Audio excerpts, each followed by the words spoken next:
Welcome to Scrapple TV.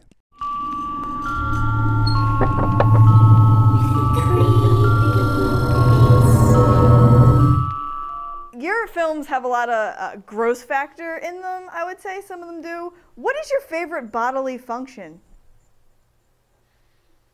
Well, I think having sex is pretty good. There's nothing wrong with it. I think that's a pretty good bodily function, Joe. Yes. If that's the kind of function you're thinking about. So I know that you started, you actually went to school in Yale, and you started, I wanted to be a social worker, and then you were introduced to film. How does one go from Yale to making the wonderful films that you guys make? I was going to be a teacher and a social worker in the 60s and make the world a better place. Teach people with hooks for hands how to finger paint. Things like that. But unfortunately, God placed me in a room, freshman year at Yale, in a room with a movie nut and fucked my life. Our beds were in a very tiny bedroom. Our beds were head to toe.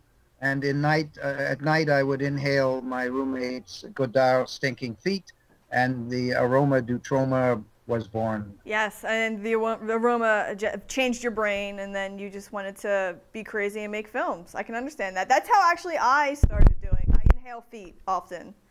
So. Oh, yeah. Really? Well, we should get together. It sounds you like should we totally have a lot do that sometime. Yeah, Philadelphia is only an hour and a half away, too. Yeah, so Troma is independent films.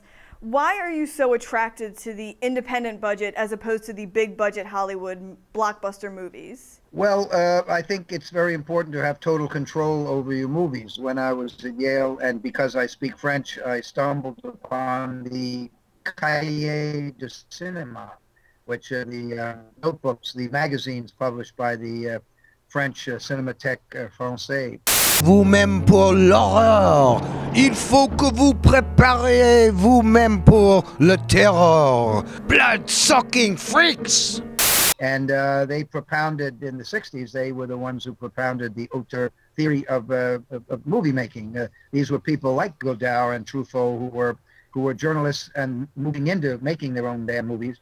And I bought into this concept of auteur, where the filmmaker is the author of the movie and has total control. So I opted to stay in New York, stay away from the mainstream, and trade off a small budget in order to be, and the evils that go with a small budget, with the notion that at least that would enable me to be totally free and have total artistic integrity. Why do you think certain Hollywood people are afraid of your type of films? It's not a matter of censorship. It's a matter of economic censorship.